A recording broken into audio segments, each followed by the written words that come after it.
Welcome to the Real Estate Espresso Podcast, your morning shot of what's new in the world of real estate investing. I'm your host, Victor Menasche. China is manufacturing solar panels at a scale that has transformed the economics of the global market. The high-efficiency panels leaving China are currently priced at roughly 11 cents per watt, about a 10x improvement over what it was even a decade ago. Local Chinese prices are even lower. Now that sounds extraordinarily cheap, but the panel is only one component of the entire installation. By the time you include the engineering, the frames, the mounting systems, the inverters, the wiring, the permits, the freight, all of that stuff, the install cost is quite a bit higher than the factory price of the panel. For commercial building owners, the question is not whether solar panels are inexpensive. The question is whether producing electricity on property creates a compelling, risk-adjusted return compared with just continuing to purchase power from the utility.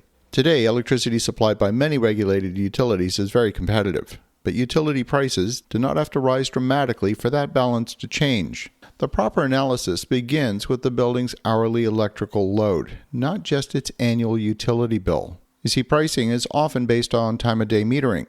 Two buildings can consume the exact same amount of power annually and have very different solar economics. A warehouse operating primarily during daylight hours may consume solar power as it's being generated by the sun. An apartment building might experience its highest common area loads during the evening after solar production has declined.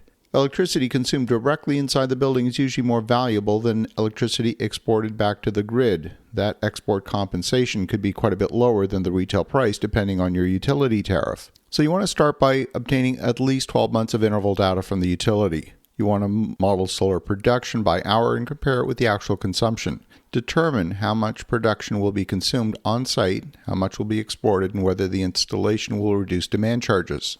You then want to underwrite several utility price scenarios. The base case might assume electricity prices increase at, say, 2% a year. The moderate case might use 4%, and then you want to stress test at 6%, particularly in a market facing rapid population growth or in utilities that require major upgrades to their infrastructure. Don't assume electricity prices will rise merely just to make the investment work. The best case has to remain defensible. Now, you want to calculate the project's net installed cost after the incentives. Include the inverter replacement, maintenance, insurance, maybe some degradation, financing costs, and any roof work required during the system's useful life. A simple payback calculation divides the initial investment by the first year's energy savings. That's useful, but it's incomplete. A proper analysis should also calculate the net present value and the internal rate of return over 20 or 25 years. So what kind of a break-even would be compelling? Is 10-year compelling?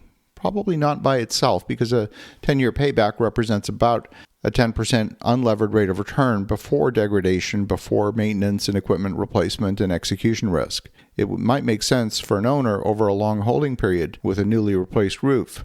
Strong tax benefits and confidence that the building will remain occupied, but it's not automatically compelling. Now, if you plan to sell a property in 3 years, you got to determine whether the buyer will assign any value to the remaining savings. Appraisers and lenders may not recognize the investment dollar for dollar. Now, a 5-year break-even, that's different. It implies roughly a 20% simple rate of return before considering residual value. For a durable system producing predictable savings, that could be very attractive. A shorter payback also reduces the exposure to policy changes, to equipment uncertainty, to tenant turnover, and inaccurate utility price forecasts. Now, battery storage, which is often part of the equation, should be underwritten separately. A battery can more than double the cost of the project, and it doesn't generate electricity. It changes when the electricity is consumed. So storage could create value depending on the demand profile, but simply shifting solar production into inexpensive evening periods or providing backup power may not be compelling. It might make sense to build a system without batteries. Determining whether solar power makes sense is a modeling exercise. You want to run one model for solar alone, another one for solar plus storage. You want to perform sensitivity analysis on the install cost, on the production, on the degradation, on inflation from the utility, as well as the export pricing model. That investment should survive several unfavorable assumptions at the same time. Cheap panels are not the investment thesis by themselves. A compelling project comes from matching the production with consumption and understanding the rates from the utility, as well as protecting against the downside risk. You want to underwrite the energy system with the same discipline that you would apply to the building itself. As you think about that, have an awesome rest of your day. Go make some great things happen, and we'll talk to you again tomorrow.